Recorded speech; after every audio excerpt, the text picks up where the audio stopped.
The haunting melody of Katherine Landry's song drifted through the saloon windows like a whisper on the wind, so faint that most of the townsfolk strained to hear it at all. Whispers turned to snickers as the patrons of the Dusty Trail Saloon in Cottonwood Springs, Arizona Territory, 1879, mocked the young woman's delicate voice. At 22, Katherine had traveled all the way from Boston with dreams of becoming a singer in the West, only to find that the rugged frontier had little appreciation for her refined but wispy singing. "Speak up, girl. We can't hear a damn thing." A drunken miner called out, his companions erupting in laughter. "My grandma's louder in her sleep." Another jeered, slamming his empty glass on the table. Katherine's cheeks flushed crimson as she struggled to project her voice over the din of the saloon. Her fingers trembled against the weathered piano keys as she played the accompaniment to her ballad. Just one more song and she could retreat to her small room above the general store, where she'd been staying since arriving in this dusty town 3 weeks ago. She hadn't meant to end up in Cottonwood Springs. She'd been bound for Tucson, where her cousin had arranged a singing position at a respectable hotel. But when the stagecoach was robbed, Katherine lost everything, including the letter of introduction to the hotel manager. With barely enough money for a room, she'd found herself stranded in this small mining town, taking whatever work she could find. The saloon owner, Mr. Henshaw, had reluctantly allowed her to sing 3 nights a week, though he'd made it clear her thin voice wasn't drawing the crowds he'd hoped for. Tonight would likely be her last performance if things didn't improve. As Katherine finished her song to scattered applause and more jeers, she noticed a tall figure leaning against the back wall of the saloon. Unlike the other patrons, the man wasn't laughing. His face was partially obscured by the shadow of his wide-brimmed hat, but she could feel his eyes on her, studying her with an intensity that made her breath catch. "That's enough caterwauling for one night," Mr. Henshaw announced, gesturing for Katherine to leave the small stage. "Tomorrow we'll have Lola from Santa Fe. Now there's a gal who knows how to fill a room with song." The crowd cheered enthusiastically, causing Katherine to lower her gaze in shame as she gathered her sheet music. As she made her way through the tables toward the exit, a burly miner stepped into her path. "Where you rushing off to, songbird?" he slurred, his breath reeking of whiskey. "Why don't you stay and have a drink? Might loosen up those tight vocal cords." Katherine attempted to step around him, clutching her music to her chest.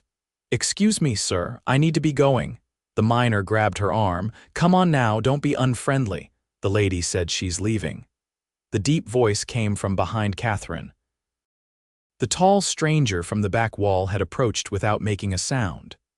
Now in the lamplight, Katherine could see him clearly, a handsome man with sun-weathered skin, dark blonde hair, and eyes the color of a summer storm. He wore the practical attire of a cattleman, a worn leather vest over a faded blue shirt, dusty trousers, and boots that had seen many miles. The miner scowled but released Katherine's arm when he sized up the newcomer, noticing particularly the revolver holstered at the man's hip and the quiet confidence in his stance that suggested he knew how to use it. "Just being friendly," the miner muttered before stumbling back to his table. Katherine looked up at her defender. "Thank you, Mr. Archer Quinn," he replied, removing his hat in a gesture of respect. "And you're welcome, Miss Landry," she blinked in surprise. "You know my name?" A faint smile crossed his face. "It was on the bill outside." "May I escort you to your lodgings? These streets aren't safe for a lady alone after dark." Katherine hesitated. While she was grateful for his intervention, she'd learned to be cautious of seemingly helpful men in her brief time out west. As if reading her thoughts, Archer stepped back slightly. "I understand your concern, Miss Landry. If you prefer, I can just watch from a distance to ensure you arrive safely." Something in his respectful manner and steady gaze reassured her. "No, I would appreciate the escort, Mr. Quinn. Thank you." They stepped out into the cool night air. The main street of Cottonwood Springs was quieter now, with only a few locals making their way between the saloon and the hotel down the street. Lanterns glowed in windows, casting pools of warm light onto the dirt road. "I haven't seen you in town before," Katherine remarked as they walked. "Just arrived yesterday," Archer replied.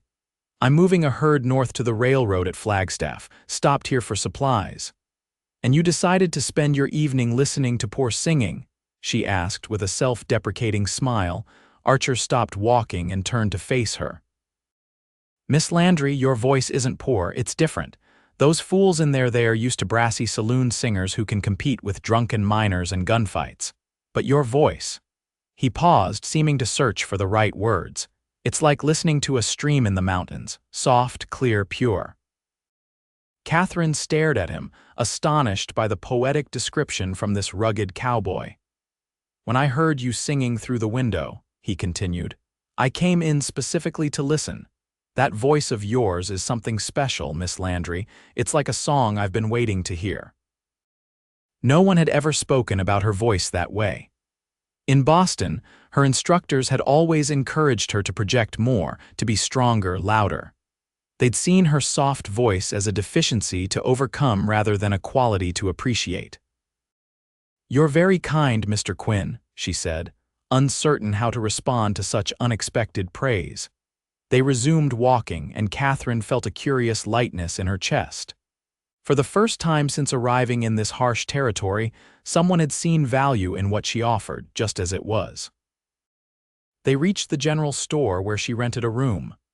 "This is where I'm staying," she said, pausing at the side entrance that led to the upstairs lodgings. Archer replaced his hat. "Will you be singing tomorrow night, Miss Landry?" She shook her head. "No, Mr. Henshaw made it clear tonight was my last night unless I could draw a bigger crowd. He's bringing in a singer from Santa Fe." Archer frowned. "That's a shame. This town could use more beauty, not less." In the lantern light, his eyes seemed to take in every detail of her face, and Katherine felt a warmth spreading through her that had nothing to do with the mild evening. "Perhaps we'll meet again, Miss Landry." "Perhaps," she replied, suddenly hoping very much that they would. With a tip of his hat, Archer turned and walked back toward the saloon, his tall figure disappearing into the shadows between the pools of lamplight. Katherine climbed the stairs to her small room, her mind filled with the unexpected encounter. As she prepared for bed, she found herself humming softly, the melody carrying the sensation of being truly heard for the first time. Morning brought a commotion to the usually quiet general store. Katherine hurried downstairs to find a small crowd gathered around the store owner, Mr. Wilson. "What's happening?" she asked a woman examining a bolt of calico. "Haven't you heard? The singer from Santa Fe was robbed on her way here. Won't be arriving for days, if at all. Mr. Henshaw is in quite a state, what with the big mining company representatives coming through town tonight." Katherine's pulse quickened. This might be her opportunity to prove herself. She thanked the woman and hurried across the street to the saloon, where she found Mr. Henshaw pacing frantically. "Mr. Henshaw," she began, "I heard about the trouble with tonight's entertainment." The portly saloon owner barely glanced at her. "Not now, girl. I've got to find someone who can actually sing for these mining executives. They expect entertainment, and they're the ones who decide whether to invest in our local operations." "I could perform again," Katherine offered. "I have new songs I've been practicing." Henshaw laughed without humor. "No offense, Miss Landry, but these men need to be impressed, not put to sleep. Unless you can suddenly belt out songs like Lola, I need to find another solution." Katherine felt her hopes deflating when a familiar voice spoke from the doorway. "I think Miss Landry is exactly what you need tonight, Mr. Henshaw." Archer Quinn strode into the saloon, looking even more imposing in daylight. He'd clearly cleaned up since last night. His shirt was fresh, his leather vest polished, and his face cleanly shaved. "And who might you be?" Henshaw asked suspiciously. "Archer Quinn. I work for the Rockingham Ranch north of here." He stepped forward, lowering his voice confidentially. "I've done business with these mining executives before. Harrison Fletcher and his partners, right?" Henshaw nodded, suddenly interested. Fletcher's wife is a classically trained musician from Philadelphia, Archer continued. The man despises typical saloon entertainment. Last time someone subjected him to it, he walked out in the middle of negotiations. Katherine watched in amazement as Henshaw's expression shifted from dismissive to concerned. But Miss Landry here, Archer gestured toward her, has exactly the kind of refined voice that would impress a man like Fletcher. Cultured, elegant. Is that so? Henshaw stroked his mustache thoughtfully, looking at Katherine with new eyes. It is, Archer assured him. And I'd be willing to guarantee it with this. He pulled out a small leather pouch and set it on the bar. The distinctive clink of gold coins made Henshaw's eyes widen.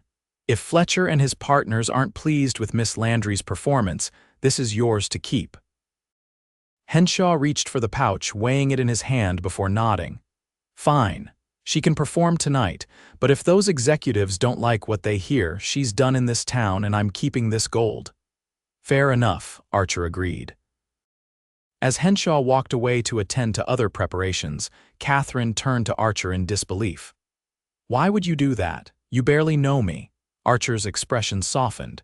Because someone needs to give your voice a real chance, and because I've never heard anything like it. But your money is well spent if it lets others hear what I heard last night.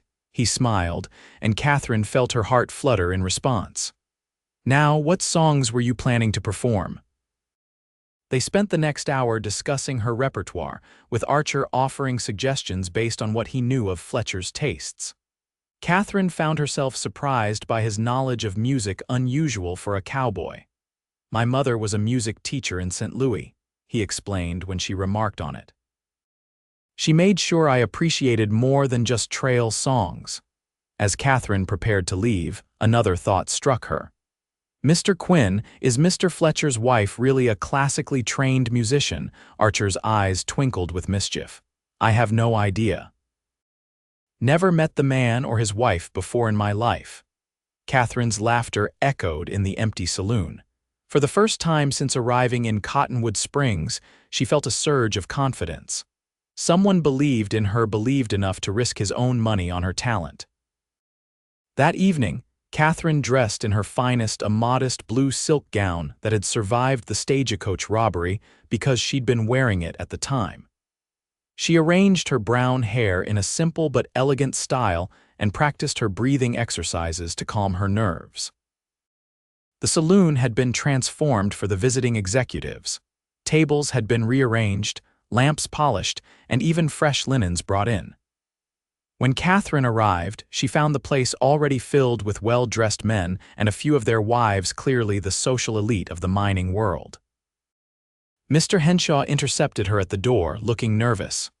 Remember, girl, these are important people. Don't embarrass me. I'll do my best, she promised, scanning the room for Archer. She found him standing near the piano, looking distinctly out of place among the Eastern businessmen in their fine suits. Yet there was a natural dignity to him that made him seem perfectly at ease. As Katherine approached the piano, a hush fell over the room. She took a deep breath and nodded to the pianist, a local school teacher who had agreed to accompany her. As the opening notes filled the room, Katherine closed her eyes briefly, then began to sing. Her voice, though still soft, carried a clarity and emotion that seemed to capture the attention of everyone present. She sang a ballad of love and longing, letting the story flow through her without forcing her voice to be something it wasn't. When she opened her eyes, she found herself looking directly at Archer, whose expression of pride gave her the courage to continue. For her second song, she chose a traditional folk melody that spoke of the beauty of the western landscape. As she sang of mountains and prairies, she noticed several of the mining executives nodding appreciatively, while their wives dabbed at their eyes. When she finished her final song, a gentle lullaby her mother had taught her, the room remained silent for a moment before erupting into genuine, enthusiastic applause. Mr. Fletcher himself approached the piano, a smile softening his stern features. "My dear Miss Landry," he said, "that was most refreshing. My wife would have thoroughly enjoyed your performance." He turned to Henshaw. "Your establishment has excellent taste in entertainment, sir." Henshaw beamed, all his earlier doubts apparently forgotten. "Miss Landry is a regular performer here, Mr. Fletcher. We pride ourselves on offering only the finest cultural experiences." Katherine caught Archer's eye across the room, and they shared a private smile at Henshaw's sudden change of heart. The rest of the evening passed in a blur of congratulations and conversation. Several of the executives' wives invited Katherine to join them the next day for tea, while Mr. Fletcher himself suggested she might consider performing in Tucson, where his company was establishing new headquarters. As the crowd began to disperse, Katherine found Archer waiting near the door. "You were magnificent," he said simply. "I couldn't have done it without your help," she replied. "How did you know it would work?" Archer offered his arm as they stepped outside into the cool night. "I didn't. But I believed in your voice, and sometimes that's enough." They walked in comfortable silence for a moment before Katherine asked, "Will you be leaving soon? With your cattle drive?" "The herd can wait another day or two," he replied. "My foreman is capable of handling things for a short while." "I'm glad," she admitted, surprising herself with her honesty. "I'd like to thank you properly. Perhaps I could cook you dinner tomorrow. My room is small, but there's a kitchen I'm allowed to use." Archer accepted with a warmth that made Katherine wonder if he too felt the strange connection growing between them. The next evening, Katherine prepared a simple but hearty meal of beef stew and fresh bread, purchased with part of her unexpectedly generous payment from Henshaw. As they ate, Archer told her about his life on the Rockingham Ranch, 2,000 acres of prime grazing land that he'd built up from almost nothing over the past 5 years. "It's beautiful country," he said. "Rolling hills that turn green after the rains, a creek that never runs dry, even in summer. The main house isn't fancy, but it's solid, built it myself." "It sounds wonderful," Katherine said, trying to imagine such a place. "Do you live there alone?" "Just me and the ranch hands," he replied. "Never found the right woman to share it with." His eyes met hers across the small table. "Until maybe now." Katherine felt her cheeks warm at his direct words. "Mr. Quinn, we've only just met." "Archer," he corrected gently. "And yes, we have. But sometimes life gives you gifts unexpectedly, Katherine. I've learned to recognize them when they come." She looked down at her plate, unsure how to respond to his openness. "I'm not sure what I'm doing here anymore," she admitted. "I came west with such dreams, but reality has been harsher." "What were those dreams?" he asked. "To sing, to make my way independently." "My father died 2 years ago, and my mother remarried a man who made it clear I wasn't welcome in their home. I had some musical training and thought I could use it to support myself." She shook her head. "Foolish, perhaps." "Not foolish, brave," Archer corrected. "And your dream isn't over." "Fletcher and those other men were genuinely impressed tonight. You could have opportunities now." "Perhaps," she agreed, though without much conviction. After dinner, they sat by the small window overlooking the main street. The town was quieter now, with most businesses closed for the night. In the distance, coyotes called to one another, their eerie songs drifting on the night air. "Would you sing something?" Archer asked suddenly. "Just for me." Katherine hesitated only briefly before nodding. Without accompaniment, she began to sing a song her grandmother had taught her, a folk ballad about a young woman waiting for her love to return from the sea. Her voice filled the small room, and for once, she didn't worry about its volume or power. She simply let the melody flow naturally, focusing on the emotion and story. When she finished, Archer was watching her with such intensity that Katherine felt as though he could see into her very soul. "That voice of yours," he said softly, "it's like nothing I've ever heard." "It's my song, Katherine, the one I didn't know I was waiting to hear." The next morning brought news that changed everything. Mr. Fletcher had spoken to several influential people in Tucson about Katherine, and a telegram arrived offering her a position performing at the Grand Hotel, the very establishment she'd been heading to when the stagecoach was robbed. "It's what you wanted," Archer said when she showed him the telegram. They were walking along the creek that ran behind the town, enjoying a rare moment of privacy. A chance to sing for appreciative audiences. Yes, Katherine agreed, though her enthusiasm was tempered by thoughts of what or rather who she would be leaving behind. In just 2 days, Archer Quinn had become important to her in ways she couldn't fully articulate. "When would you leave?" he asked, his voice carefully neutral. "The telegram mentions a stagecoach coming through tomorrow." She looked up at him. "And what about you? Will you return to your ranch soon?" "The cattle need to get to market," he replied. "I've delayed longer than I should have already." They walked in silence for a time, the gurgle of the creek and the rustle of cottonwood leaves the only sounds between them. Finally, Katherine stopped and turned to face him. "I don't know what to do," she admitted.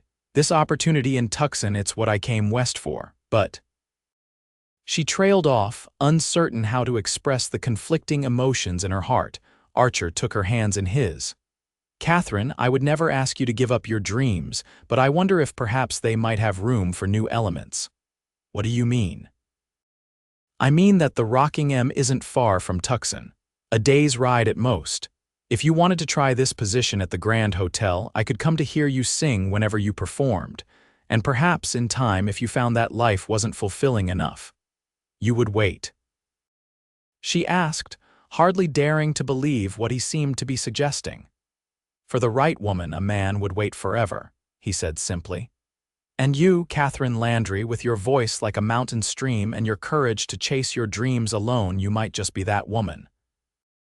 Katherine felt tears welling in her eyes at his words. In 2 days, this man had seen her, truly seen her, in ways no one else ever had. He had valued what others dismissed and defended her when she couldn't defend herself. "Or," he continued, his voice softening, "there's another possibility.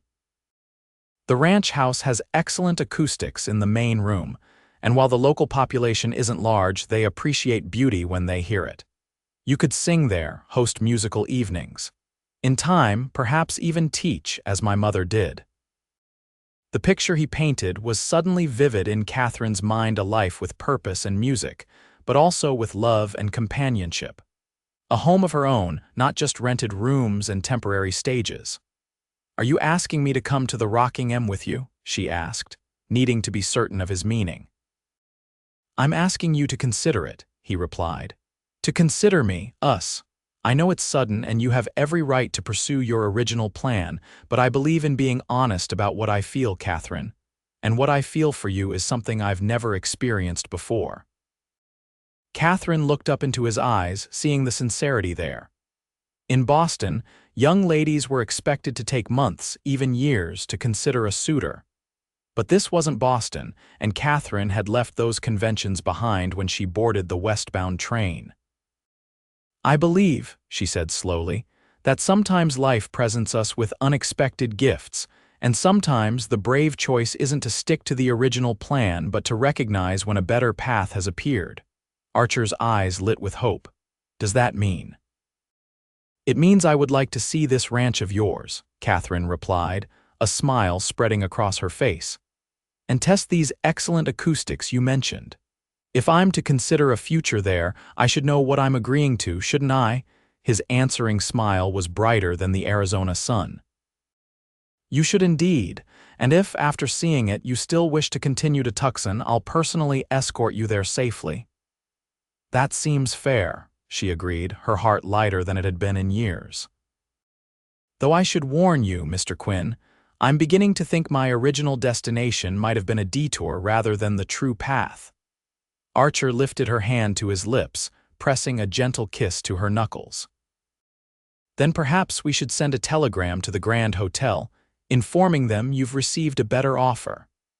3 months later, the main room of the Rockingham Ranch House was filled with people from the surrounding ranches and the nearby town of Cedar Creek. They had gathered for what had become a monthly tradition, an evening of music hosted by the ranch's newest resident. Katherine Quinn stood by the piano, her voice filling the room with a haunting melody that spoke of love found in unexpected places. Though still soft, her voice had gained confidence in the months since she'd arrived at the ranch. She no longer worried about being heard. She knew that those who truly wanted to listen would make the effort to do so. As she sang, her eyes found her husband's across the room.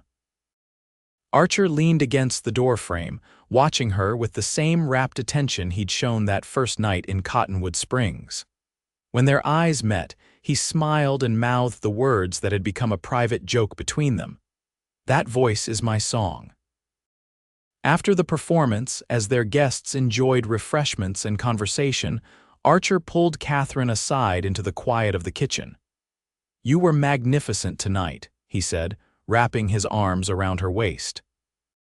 "Mrs. Peterson from Cedar Creek asked if you would consider teaching her daughters to sing. Apparently, they've been talking of nothing else since last month's gathering." "I'd be happy to," Katherine replied. She had already begun teaching music to several children from neighboring ranches, finding unexpected joy in passing on her knowledge. "Are you happy here?" Archer asked, the question both serious and gentle. "Do you ever regret not going to Tucson?" Katherine leaned up to kiss him softly. "Not for a moment. This is where I was meant to be, where my voice was meant to be heard." "By me," he murmured against her lips. "By you," she agreed, "the only one who ever truly listened." Outside, the sun set over the rolling hills of the Rocking M, painting the sky in brilliant hues of orange and pink. Inside, a woman with a voice like a mountain stream found herself exactly where she belonged with the man who had heard her song when no one else could. In the years that followed, Katherine's musical evenings became famous throughout the territory. People traveled considerable distances to hear the nightingale of the Rocking M perform in the ranch house with its perfect acoustics. But while she appreciated every guest who came to listen, Katherine sang for only one person, the cowboy who had recognized her gift when others mocked it, who had given her both a voice and a home. And whenever someone new asked her about her unusually delicate singing voice, Archer would smile and say, "That voice is my song, and I'll be listening to it for the rest of my days."